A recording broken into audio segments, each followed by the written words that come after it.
Hello everybody, this is Refresh and I am here to take a look at the Vraska Planeswalker deck from Magic the Gathering's Guilds of Ravnica. This appears to be an actual Golgari Vraska, unlike the last iteration of Vraska, who was a black Planeswalker. And this is Vraska Regal Gorgon, who costs 7 mana. Hope she is quite powerful.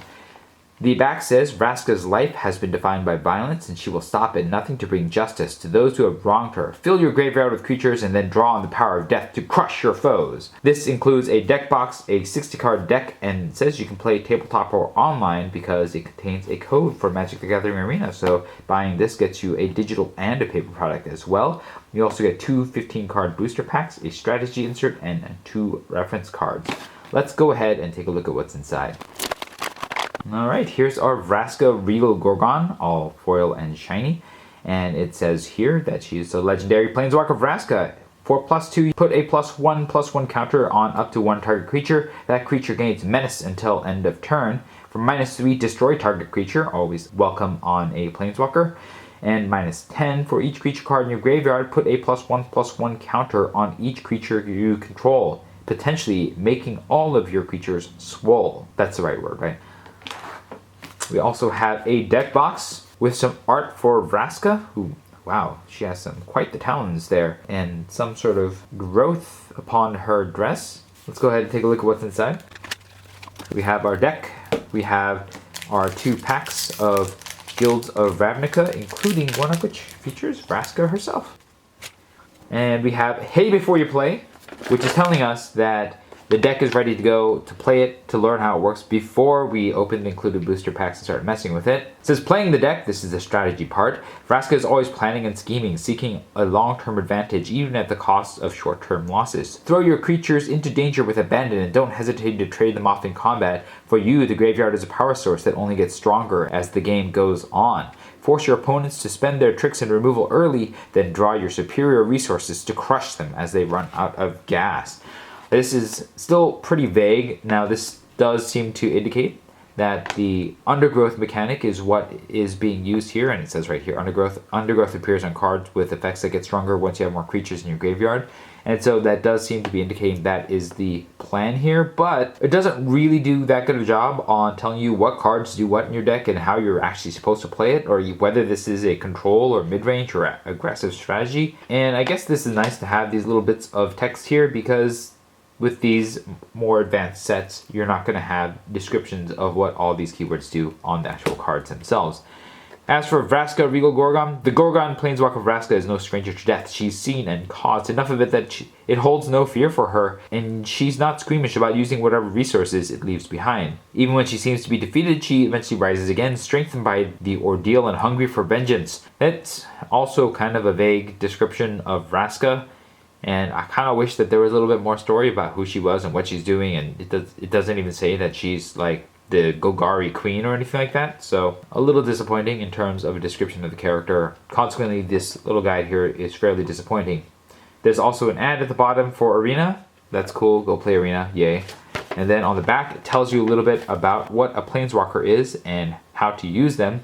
And this is good, a strict improvement over what used to be on these guides, which used to be a very long URL that you had to type into your browser from the piece of paper in order to learn how Planeswalkers work. So I'm glad that they put this on the back here. Then there is an ad for MTG Portal, which is an app that does not exist yet, even though this was released over a year ago.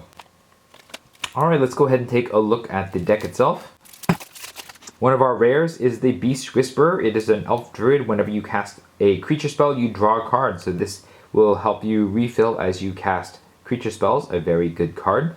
We have Bounty of Might for 6 mana. It gives 3 target creatures +3/+3 until end of turn. I don't know what either of these really have to do with the overgrowth mechanic, but I mean, you know, this is a really good card in general, and this has a way of ending games in limited, so maybe it's good in one of these Planeswalker decks as well. We have Vraska Stoneglare as the Vraska tutor. It says destroy target creature, you gain life equal to its toughness, and then you can search up Vraska from the library or from your graveyard. And so it looks like we're back to the tutors. I think this is much better for these Planeswalker decks because it really does help you have extra copies of your Planeswalker. And this is a pretty good effect. You get to destroy a creature and gain life, and who doesn't want to have both of those? It does cost 6 mana, but you're also getting a Planeswalker, so I think that's a fair deal there.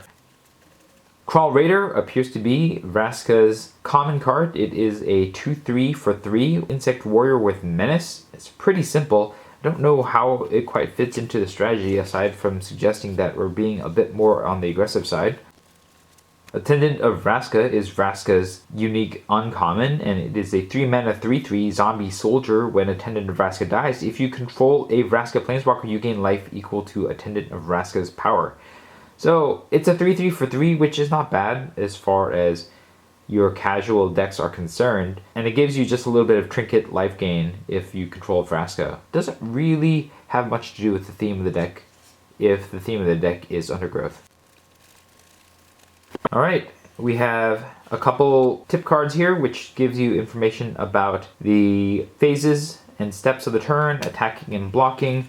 You have another Advent Portal here, and how to cast spells over here. These are decent cards as far as reference goes if you just want to keep one of these on the side once you learn how to play the game, but not going to really help you learn how to play the game. That's why I think it says you have to go to learnmagic.wizards.com. It's a little bit frustrating that you have to type in all these words into a browser to learn how to play Magic, but I guess there's no easier way, and hopefully you're being taught how to play Magic by an actual human being. Also in the back here is your Arena code. This one will give you the digital deck in Arena, and I'm glad that they do that because it's really nice that you can buy one of these and also be able to play it online and get to learn how to play the game a little better that way. So that appears to be the deck. There is some Undergrowth, but I'm not really certain what the actual strategy of this deck is going to be. So I'm going to play around with it a bit and let you know what I think when I am back. Alright, so I've had a chance to play with this Vraska deck a bit, and I have some thoughts. The first thing is that the deck is, I think, supposed to be the Undergrowth deck. As per the strategy guide, you're supposed to play creatures and be willing to trade them out early in order to get an advantage off the Undergrowth. And there are some creatures that really serve this purpose well. Specifically the Iron Shell Beetles. You can offload their +1/+1 counters onto other creatures and then chump with them or trade with them against X1s. The Spinal Centipedes also really feed into this idea because when they die, they add a counter to another creature, and so they're great to trade with because they improve your other creatures as well. And there are some decent recipients for these counters. The Bartizan Bats, because they're flying, I guess they're decent recipients for it.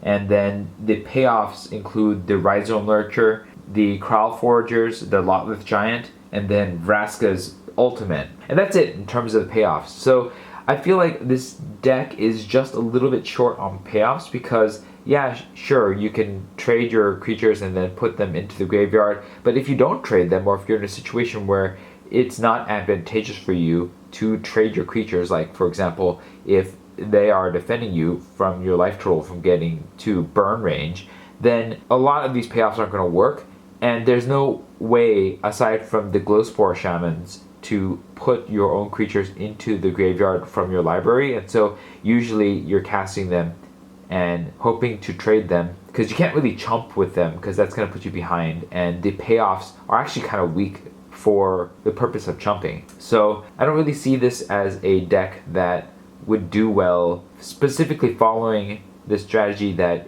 it's intended to follow. And it's also weird that Vraska's creatures, the Kraul Raider and the Attendant of Vraska, don't really serve the deck strategy at all. They're basically just creatures. The Attendant of Vraska is a nice 3/3 for 3, but at the same time, it doesn't really do much, and it gets you life. And life is not exactly what I see this deck particularly needing. And so it's a little confusing as to why that is the thing that you get with the Attendant. I would much rather it have Death Touch like the previous Vraska common did, because then at least you can trade it with anything and then use its corpse to feed Undergrowth. And similarly, the Kraul Raider is a menace creature, and maybe that's because Vraska herself grants menace to creatures in addition to getting a +1/+1 counter, and so is the idea that you're supposed to be able to maybe put the +1/+1 counters from the Iron Shell Beetle or the Spinal Centipede onto the Kraul Raider to attack with menace. And that might be really cool if, for example, there was more pump effects like the Bounty of Might, where your opponent would put 2 creatures in front of it thinking, okay, sure, it has menace, but I can put 2 creatures in front of it and then lose 1, and then you surprise them, aha, with Bounty of Might or some other pump effect. But there actually isn't much in the way of instant speed action with this deck at all. In fact, Bounty of Might is the only instant speed card that this deck has, aside from the Swarm Guild Mage being able to use its activated abilities at instant speed. So this deck isn't surprising, and I think it needed a little bit more inevitability and a more tightly wound play towards its actual game plan, because if you really wanted to make this deck work right, then you would have more payoffs and more setups for your game plan. And I feel like this deck is just a little bit short and is particularly disappointing in its exclusive cards on this end. The Stone Glare is a nice rare because it does destroy creatures, so that's nice. The Bounty of Might I don't fully understand either. Is the idea that you attack with things and then your opponent doesn't block, and then you get to choose which ones actually get to do damage so you can trade favorably. But what does that have to do with the Undergrowth philosophy that this deck is trying to go for? I can't really see why it would want to do that. And then you also have the Prey Upons, which are great in the sense that it's nice to have more removal on top of the Deadweights, which are really good removal, but there aren't a lot of really big-bodied creatures in this deck. In fact, the only things that you want to be casting Prey Upon with are the Crow Forgers, the Dowser of Light, and the Lotleth Giant. And that's 3 creatures. Everything else is probably going to 2-for-1 yourself, and if that's the way you're supposed to get creatures in the graveyard, I think that's a very disadvantageous way to do so. And I would have rather had some bigger bodies that you could use the Prey Upons with to get rid of your opponent's creatures. The Beast Whisperer is a really nice rare, but again, it doesn't really play into what this deck is trying to do, and it is powerful and it works well with the fact that it has a lot of creatures, but again, this deck doesn't entirely seem to hold its sense of focus as an Undergrowth deck, as a deck that wants to trade and then benefit.